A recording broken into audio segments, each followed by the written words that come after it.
Good morning. I will try.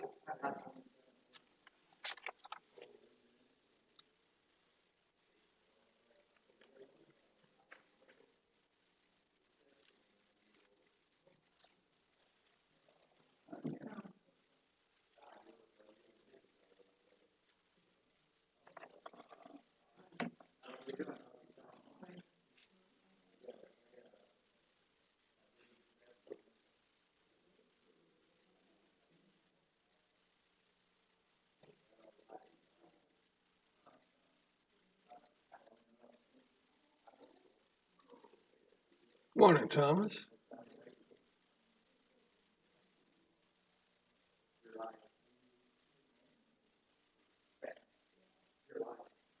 Yes, I am.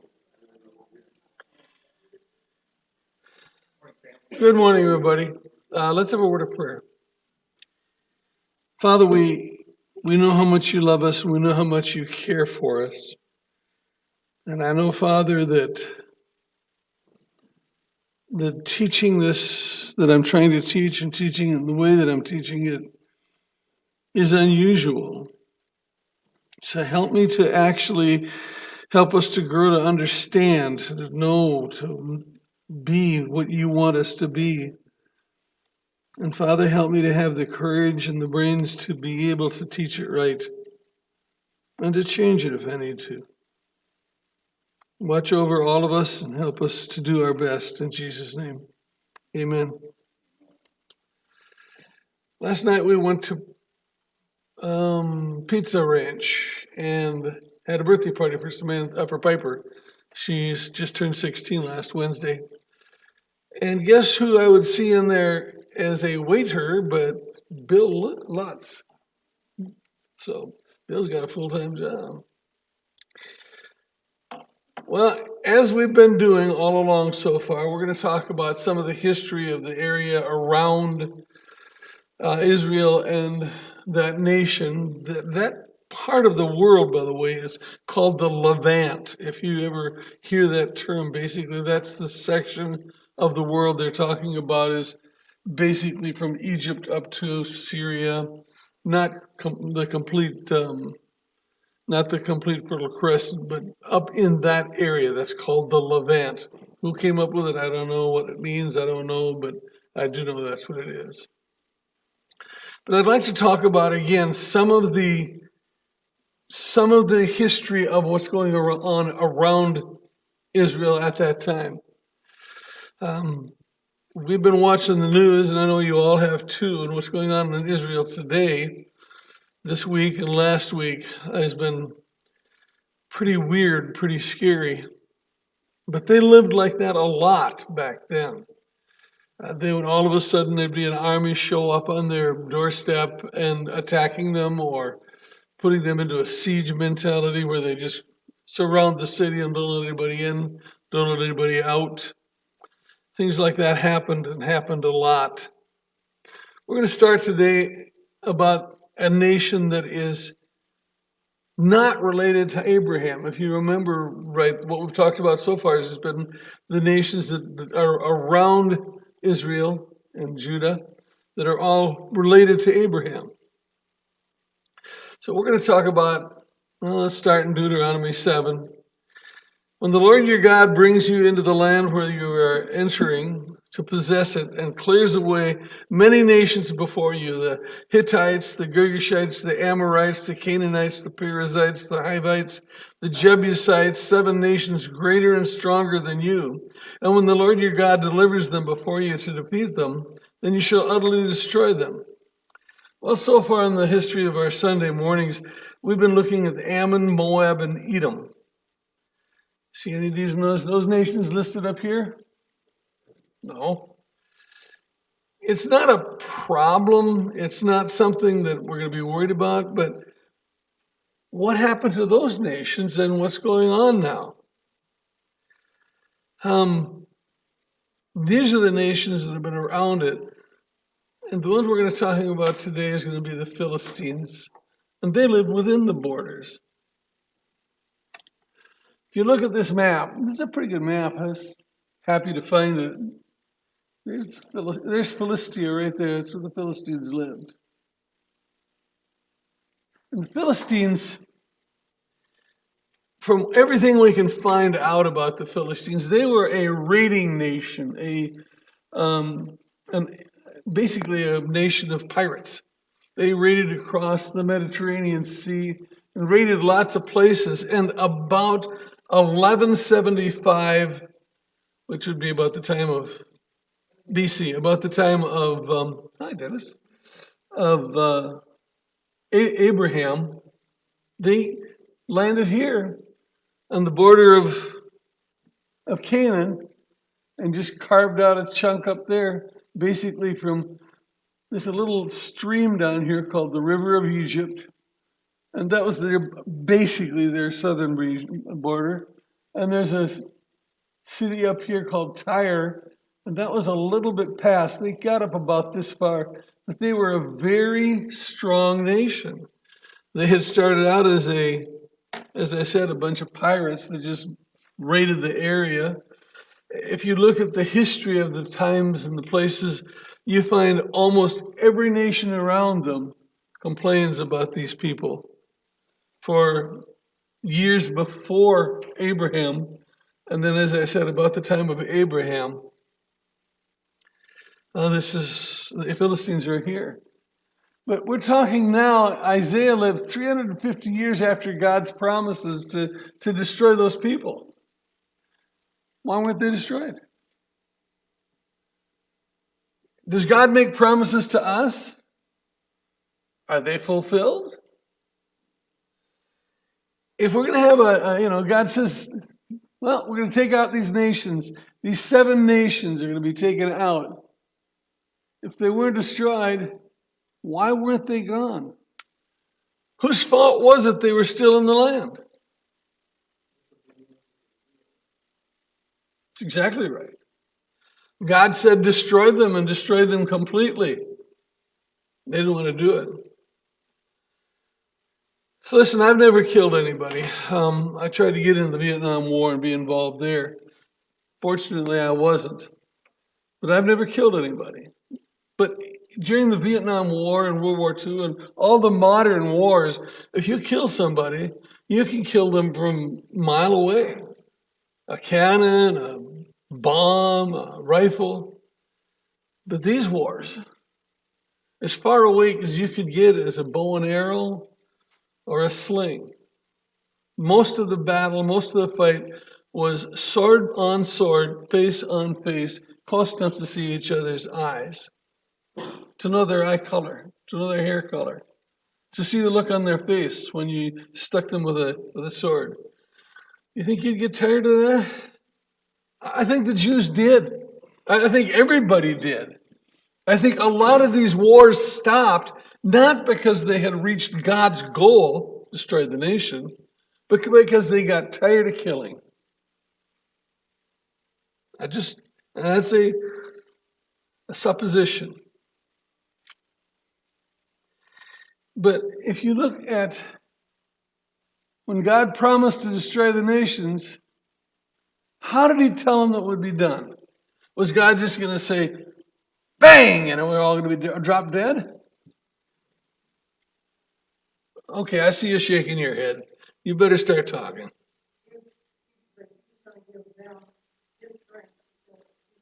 They were going to have to do the work. It's like we're supposed to have all the world evangelized. How's that done? God snap his fingers and everybody becomes Christians? It's the same thing. It's our job to go out and talk to people and bring them to Jesus, just like it was their job to go out with the swords and take care of them. Philistines, as I said, were a seafaring race. They landed in western shores about 1175. By the way, I mentioned, just real quickly, I'm going to back up one notch. I mentioned that their southern border was the River of Egypt. A lot of people, when they see that River of Egypt, they're thinking, well, the Nile River is down about here. But the River of Egypt is actually right there. You might be able to see it clearly, you may not be able to see it clearly, but that's where it is. It was just a little wadi. You know what a wadi is? Okay. Runs with water in the wet season and it's dry run creek in the dry season. So that was basically the section of the country that they had. And after they settled there, they stopped being basically a nation of pirates and started becoming a nation of traders. And that was traders with a D. And they made their money very much like Edom made their money. Edom, if you remember from last week, Edom made its money on the caravan routes, the routes that ran from Egypt up north, ran by Edom's capital, Selah, and that's where they got their stuff. Well, Philistia was similar in that they had a caravan route that ran all the way along from Egypt, along the border of the Mediterranean Sea, up and then all the way around the Fertile Crescent, down into Mesopotamia, where Babylon and Assyria were. And everybody that came through, they either paid taxes, they bought water, they bought food, they had their camels repaired. Let's see, they had a flat tire on their camel or something, I don't know. But they had whatever they needed, they could get fixed in Philistia on the way through.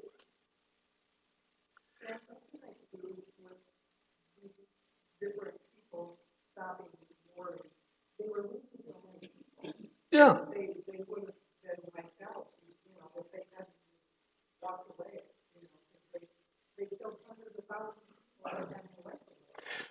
Well, that was kind of God's plan. Yeah. But with the people yeah. I think that's true, and I think you do see, actually, these nations, these 5 nations that God talks about, we don't see Philistia anymore. We don't see Phoenicia anymore. We don't see the Hittites anymore. All of these nations were eventually wiped out. When? Sometime basically between Assyria and Alexander the Great. And in that period of time, these nations all vanished. Did they combine? Some of them did. Some of them did combine and become fighting armies that worked together. But with God's power and men's belief, they just kept making it. This passage, I think I'm slide past it. Let me slide back one. Yeah, right here. Joshua 1, 6 and 8, 1, 6, 9. Anybody know what those 2 passages say that's important? That's exactly what it says. Be strong and courageous. And that's what he told them to be. And what am I doing here? That's what he told them to be. And that's what everybody is supposed to be. Be strong and courageous. God gave you instructions. Stop standing around and sitting around and doing nothing and get up and do what you're told to do.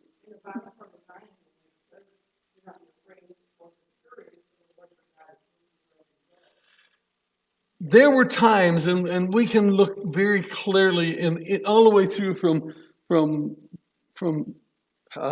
Joshua all the way up to the end of the New Testament, of the Old Testament rather, where they were afraid.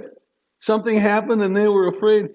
Do you remember when the Assyrians surrounded the city of Jerusalem, and the guy stood on the shore and on the edge of the city and said, "Hey, why don't you just surrender? In fact, if you send out the people, we'll give you 1,000 horses and we'll still beat you. Nobody can beat us. Look, we have the greatest nation in the world. What God can stand against us?" What happened in the morning?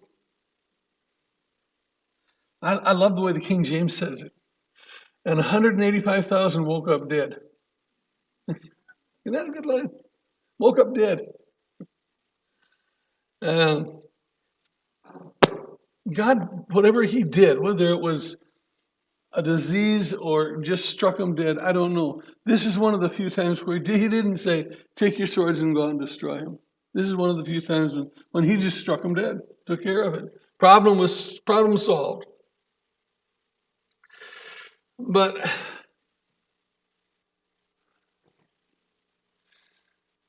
when Hebrews came to conquer the land, This is one of the sections of Canaan that gave them the greatest difficulty.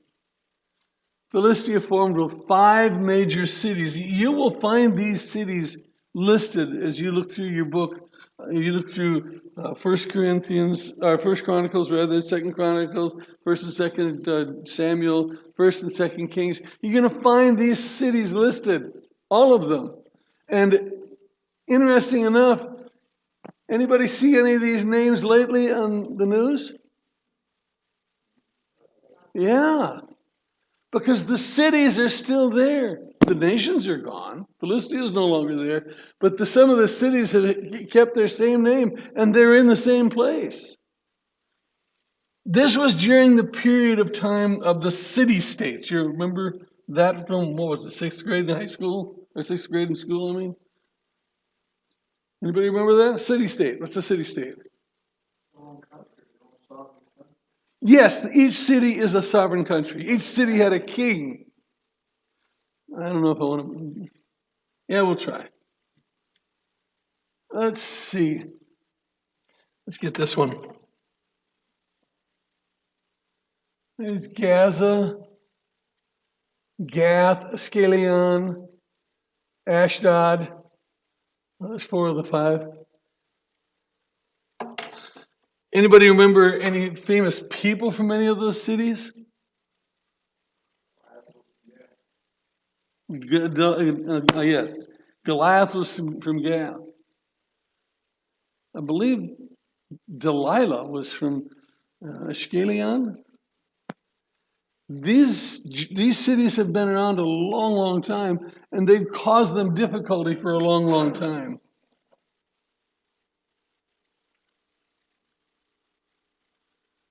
They were generally peaceful with each other. Yeah, occasionally they'd fight each other. I mean, it is a city-state. I'm a king. I own this area right here. Next to him is a guy that says, I'm a king too, and I want that border between us. And they'd fight. But it was generally peaceful between them. There was not a lot of battles between them.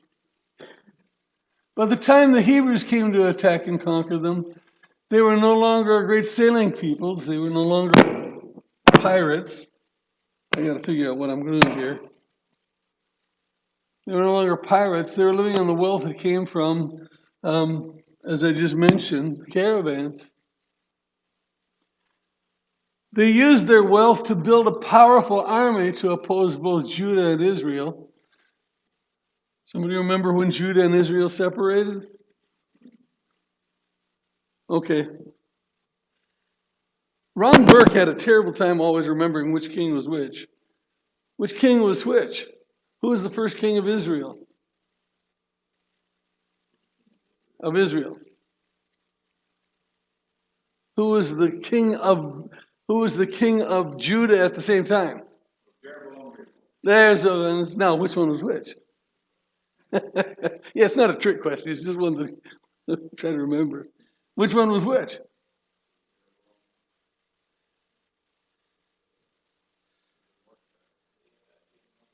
Yeah, Jeroboam was Israel. Rehoboam was the son of Solomon, and he was Judah. It's not important, but it is important to remember where we're sitting in history. The time in history that we're studying in Isaiah is about 350 years after that. David was about 1000 BC.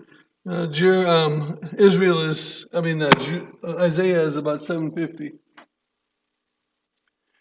They built a huge army and used it to battle against everything. Now, I don't know what is going on with this. Is this me? There's something going on somewhere else. Let's see if this makes a difference.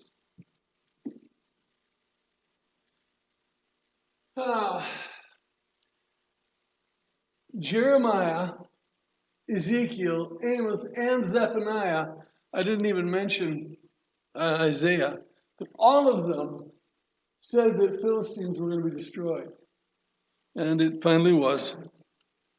We've been talking about the gods of these nations too, and this is the last part we're going to talk about before we start talking about Isaiah actually.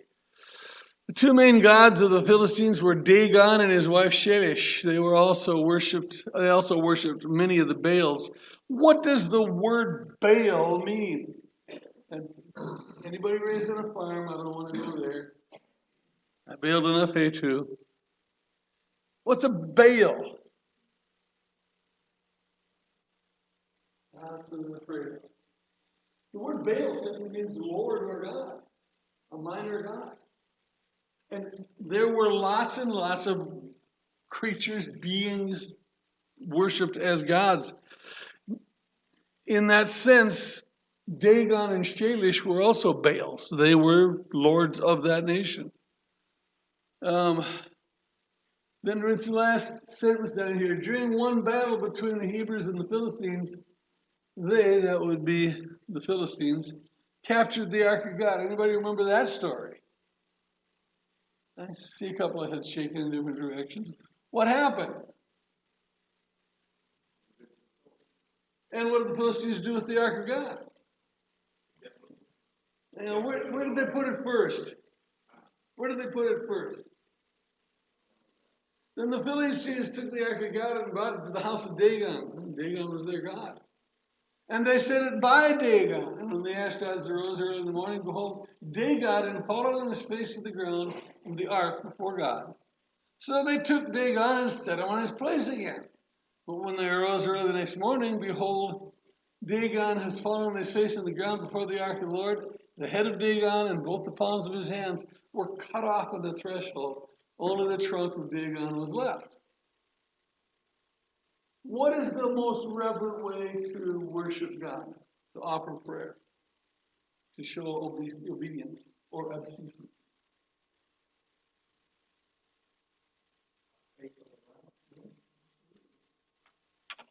You know, the times I have prayed on my face, on the ground, are the times I have been in most distress and felt God's need the most. Face down, on my face, begging God for something. And here's Dagon. You think he was begging for something? Is that a symbol for prayer? Laying on your face on the ground? What do you think? I'm asking because it seems like it's instructional. Chapter. Is that true? Yeah. Should we be considering that as a instruction from God? Now we're going to have a class on prayer, apparently. Let me talk a little bit about Why that. not? Nothing wrong with that. How are you normally positioned when you pray? Normally, usually. Think about when you pray. When do you do it most frequently? What position are you in?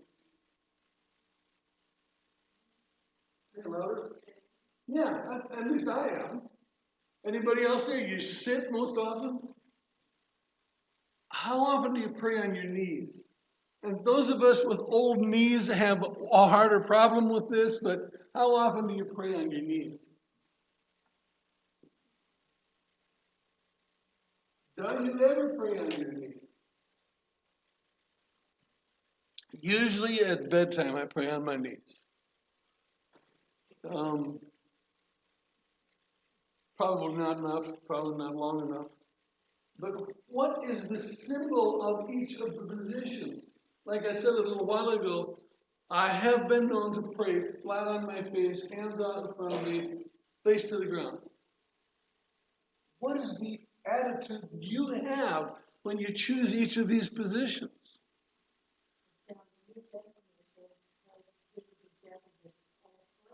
That's correct. Yes. Yep.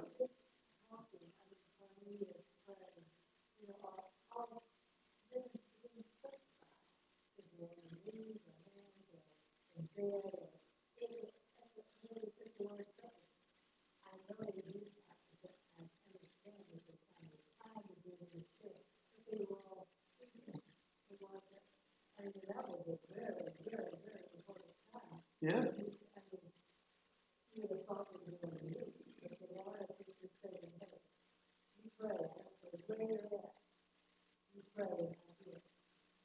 When Rudy was preaching for us regularly, he used to speak from time to time about his preaching, or his praying on the way from home from work. Where was he? In the truck, sure. If any of us have not prayed in the vehicle ever, you've never been supposed to have an accident.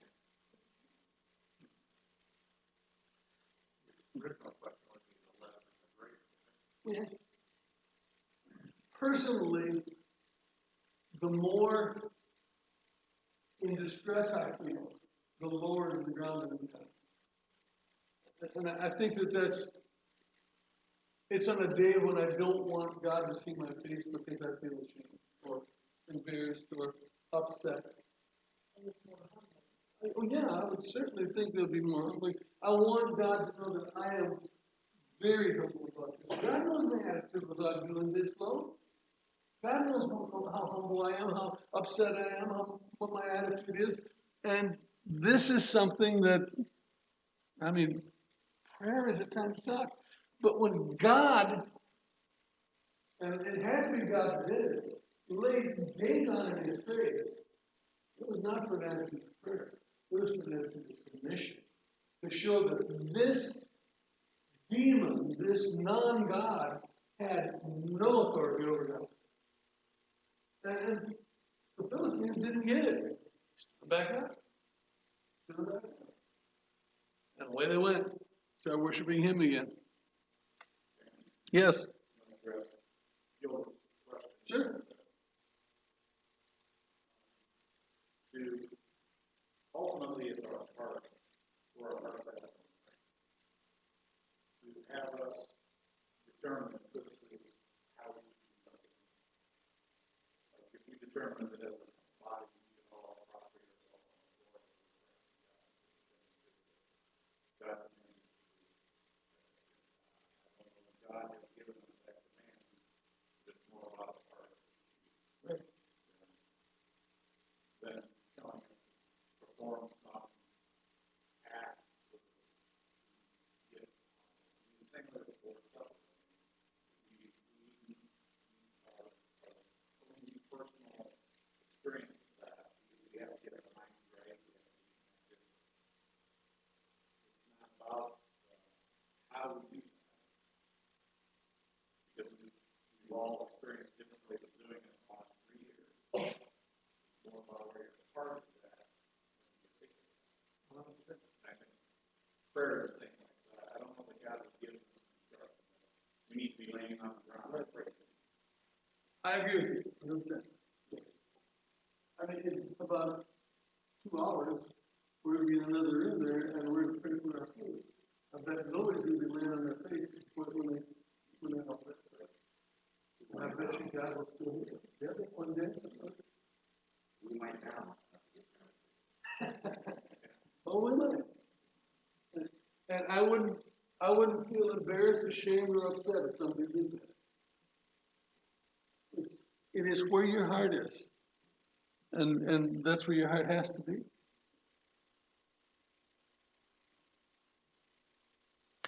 So maybe this last question, what's the most reverent way to worship God? Maybe that's a bogus question. I got some discussion. Any other comments on that before we go along? This is just a little bit, I'm hoping to get us thinking. Isaiah 13:1, and the oracle concerning Babylon, which Isaiah, the son of Amos, saw. I have commanded my consecrated ones. I haven't even called my mighty warrior, my proud exalted ones, to execute my anger.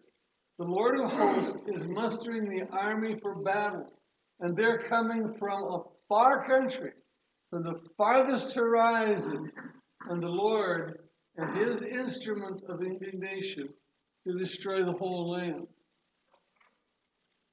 Who's he talking about? Yeah, I know you can read the bottom. Isaiah's giving these guys a warning. We're going to have several questions about this type of stuff before we're done here. These passages are predicting Babylon's downfall. Who was the world power when they were written? This is talking about the downfall of Babylon. What was the world empire at the time? Assyria was the world empire. This passage that we just read would be akin to coming to Germany in 1810 and saying, you're going to be destroyed. They weren't even power. It'd be akin to coming to the United States and saying, you're going to be the greatest power in the world in 1610. It looked like the greatest power in the world in 1610.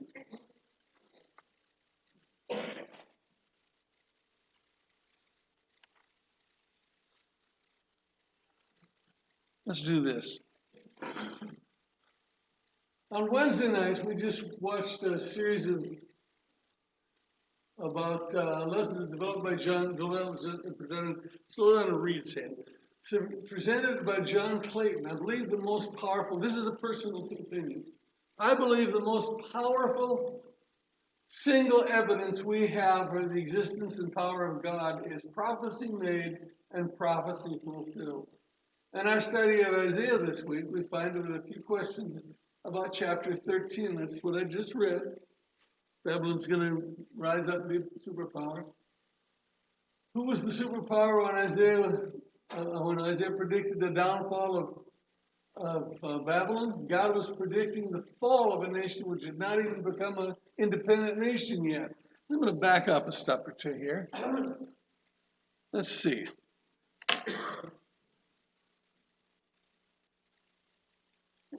If we got pointer, there's right there. There's Babylon right there. Just this little section right down here. The city of Babylon is right there. And by the way, again, you're going to find different names for the Babylonian troops. Babylon is right there. You might also call it Shinar. You might hear it called Shinar. You might hear it called Chaldea. They talk about the Chaldeans. They're all Babylon. They're all Babylon. But this was the nation that was of Assyria, and this was about the size and power of Assyria when Isaiah prophesied the downfall of Babylon, the next nation to come.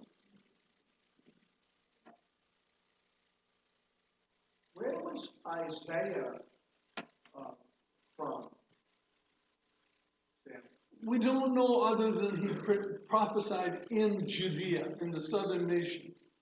And he had a lot of access to the city and the ruling class. He could apparently walk in and out of the throne room at ease, no question.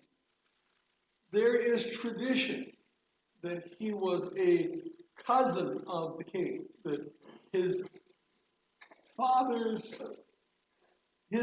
and the king's father were brothers. That's the tradition. Is it true? We don't know. Thousands of years ago, we really don't know. But with the freedom that he had, there's something going on that he had the freedom. He might have been just the king's good friend, and he might have been family. We just don't really know. But we do know he was from the southern nation. We know that his father's name was Amos, and that's not the prophet Amos. It's Amos-Z. It's a different name. It's a different person. And his father was Amos, and we just don't know a lot about these people. The reason we're going to go on a tangent again. One of the reasons that nobody can claim that the nation of Israel is following Judaism anymore, or that the religion of Judaism is in existence anymore, is because Judaism required the genealogies of the people from the beginning of that nation up to the present time. And they had to have priests. who were Levites. Jews, people who claim to be Jews now, do not have a genealogical record back anywhere near that.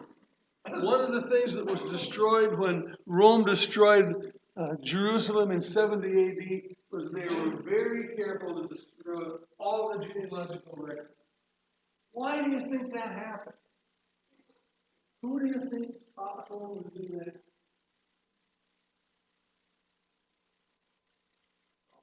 Yeah, I agree. I think God gave them that instruction. But through whom? I don't know. It might have just been that they walked into the temple, and they did walk into the temple, and found those records and burned them. We don't know. We don't know how it happened. But we do know those genealogical records were destroyed at that time, and from that point forward, nobody could prove that they were, number one, a Jew at all, and number two, certainly not a Levite. And they could not have priests without Levites, and you couldn't be a Jew without offering the worship.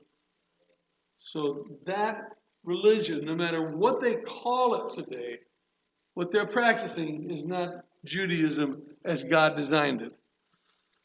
And we all know the dangers of trying to practice some worship and saying, this is what God wants, and it not being what God wants. We've seen that enough times.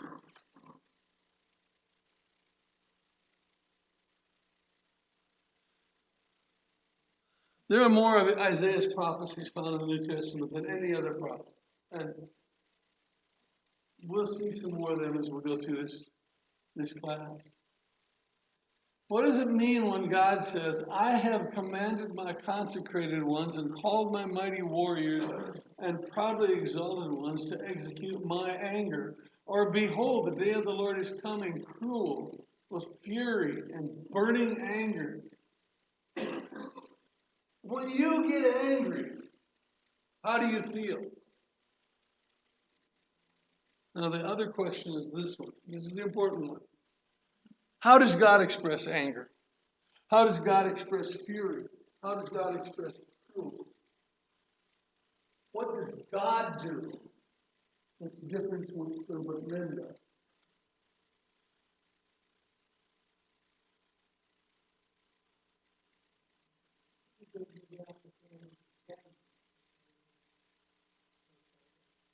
Anything else? There's one thing I'm looking for here that I think is the most important thing. When you get angry, tell me how you feel. Hey, you got kids. I know you've been angry.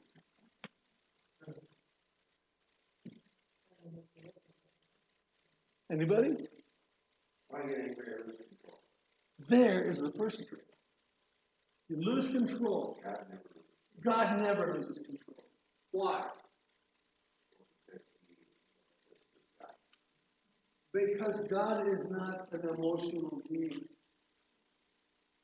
We are emotional beings. When we lose control, it's because we let our emotions take over.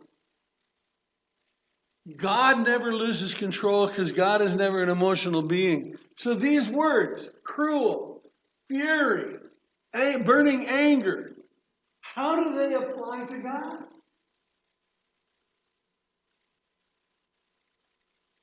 They apply to God without emotion.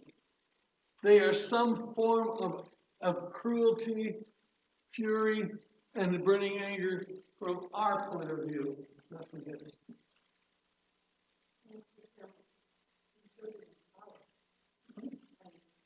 With God, there's consequences. So if they're going to be this, then he did that. And it wasn't that he sat there, Yeah. that's just the flip side of what they didn't do. I think there's another term that would fit in there that would be closer to on God's side, but less understood by us. And that is God says, this is right, do it. And if you don't, this is what happens. I think a lot of times we play that card, God's going to get mad at you if you do that. You tell your kids to go to the game and that God wants, whatever you do. And that's not the case. He's probably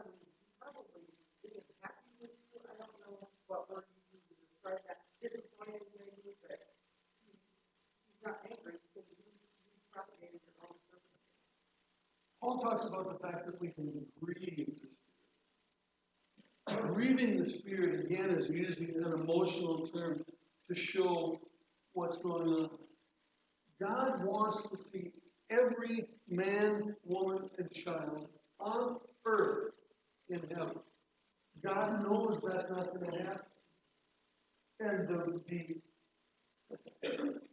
the point between what his will is and what the actuality is, it's not an emotional reaction, but it is a reaction that he has. And I don't know how to explain it other than that these are not emotional discussions. How is it expressing that we're created in God's image that he doesn't have the same emotions as we do?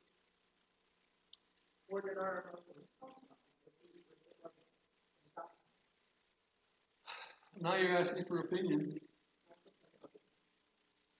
I think God gave us opinions to help, emotions to help us deal with our life. Because if we tried to live a life that was nothing but emotion, with logic or justice, and none of the others, we wouldn't be able to deal with it. I don't think humanity can do it. We talked last week. We said that we have the number one thing that God has is justice, and justice says break the law, you're punished. But we have forgiveness, and what's the piece in the middle, the step in the middle? And it's mercy. God has a mercy, which is, I guess the easiest way to say it is, he sees you being wrong and he does this. That's what? He refuses to see it or refuses to count it against you. Now, the way that he does that, if somebody asked me to get into great detail, I couldn't. We know that it is the blood of Christ that does it. But why? Why does it have to be the blood of Christ? I'm going to wait till the day God takes me home, and I'm not going to have guts enough to ask him. He did it for the reason that he did it for. I don't need to. And there's so much of what God has taught us that we don't need to know. And we want to. In 1 Peter, it talks about the prophets sought and were seeking and wanting to know what God was having them to do. God was saying, this is what's going to happen. They're going, okay, I just said it. What does it mean? We still have that. We still look at this stuff and say, I don't understand. And you know what he says? You don't need to. You don't need to. I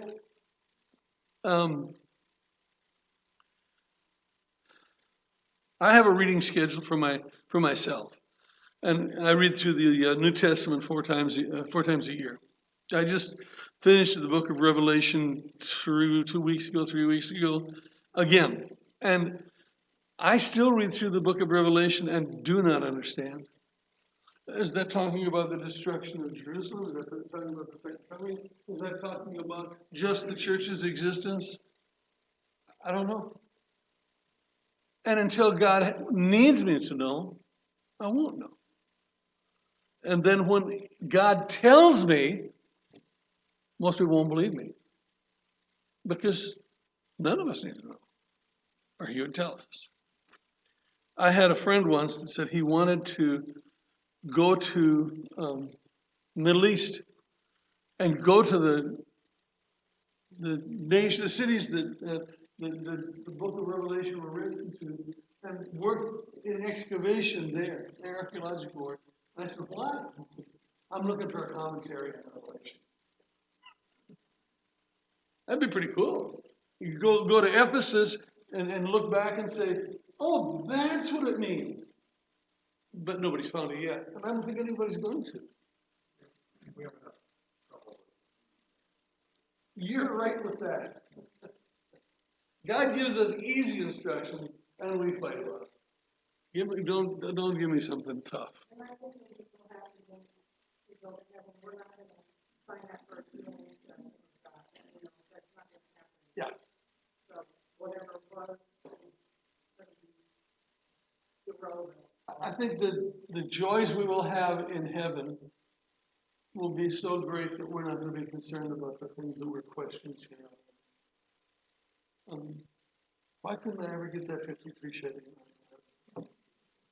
Sam, Yeah? Birmingham, Yes. that's the same as Malice. I would expect it to be. How angry have you ever gotten at you?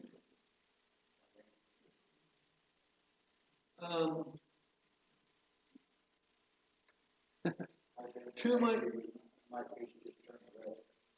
to my shame, I had my daughter so angry with me one time. She said, "I wish I were dead," and I said, "That can be arranged." I look at it now and it's funny, but it wasn't funny then, and it shouldn't be considered funny now. I had a terrible temper, and she had been desperately hurt by whatever I had done at that time. Whether she deserved to be hurt or not, she was probably 16, 15, something like that. I don't know. I don't remember at all the situation. I do remember that part of that conversation, and I've been ashamed of that statement for many years. And let's face it, all of us that have children have said at some time or another something to those children that we regret having said desperately. Now that is what makes us emotional people. I don't believe God has ever said anything that he regretted saying. I think that's the biggest difference. Got one more. We ready for one more? I got 4 more minutes. In Malachi 3:6, it's also in Hebrews, God says, "For I, the Lord, do not change." And then in Jeremiah 25, he says, "I will send Nebuchadnezzar, king of Egypt, my servant." God's going to basically send a message to Nebuchadnezzar and say, "Come." And then in Isaiah 13, we read this one a minute ago. This is an oracle concerning Babylon, which Isaiah, the son of Amos, saw. Anyone who is found will be thrust through, and anyone who is captured will fall by the sword, and their little ones will be dashed to pieces before their eyes, and their houses will be plundered, and their wives will be ravished. This section of Scripture, Isaiah 13, is speaking to Babylon. Oh, wait a minute. Top it says God doesn't change. Then it says, I'm going to send Nebuchadnezzar, king of Babylon. And then it says, I'm going to destroy them because they've been evil. Okay. Did God change? Did God not change? Okay. Then how do you explain that? All of those were his purpose. That's correct. Because he picked Nebuchadnezzar to rule as he did, doesn't mean that My servant. Anybody here who's a servant of God? Young children?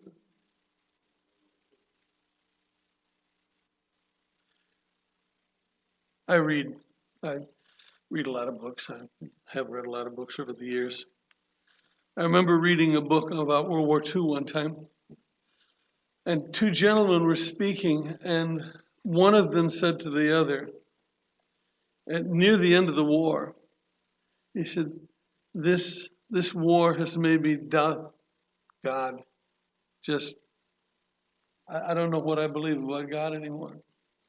And the other one looked at him and said, I have no problem with God, but it's made me doubt man. That's what's happening here. God gives instructions. God doesn't change. But I do. I do.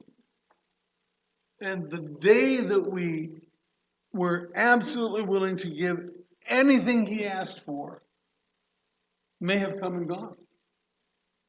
It may be at a point where we need to change again and get back there. But at some point or another, God hasn't walked away from us, but we've walked away from him. And we need to remember, it's time to come back. I'm done with my time. I'm done with my material. Anybody else have any final questions before we shut her down? One last comment. Sure. Can you make a conjecture or guess what this Isaiah 13, 50, that 15, 16 means? I think it's absolutely accurate. When the city of Babylon fell, it fell dramatically and completely. It was taken down by the Medes and the Persians. And the Medes and the Persians, if you look in the book of Daniel, and it starts talking about the writing on the wall, that was the last day of the Babylonian Empire, and the Medes and the Persians literally marched in. The city of Babylon was an interesting and magnificent city, but it was built around a river. And basically, here's the wall for the city, and the river came right through the wall, and they built a wall all the way around it. Well, it was great. They always had water. They couldn't be kept from having water, and they couldn't be kept from having food because there's fish in the river. So how did people get in? Well, God sent a few thunderstorms and washed away that wall. And the Medes and the Persians walked up and said, a hole, and walked in and took over the city. It was better than an empty horse. That's the way the city went down. People were killed, just ravished, destroyed, taken down, bang, gone. Just like that. Yeah. Babylon, God says in that one point, when there's the dream of Daniel, and the first thing that Daniel says to Nebuchadnezzar, you, O King Nebuchadnezzar, are the head of gold. Remember that? He was the greatest nation ever around at that time. But then every little step down was a little bit lesser, and a little bit lesser, and a little bit lesser, until finally it was the worst. But that city, that country, changed. We look around the United States of America today and we say, this isn't the nation I was raised in. This is not the people. We don't treat people like we did then. Things are not right. That has been happening forever. God says, this is the way I want you to be. And so many of us start off on that road, and we get about halfway down the road, and look over here, Gotta go back to the road. Anything else? Thank you. Well, you had a class and a sermon, huh? Thank you.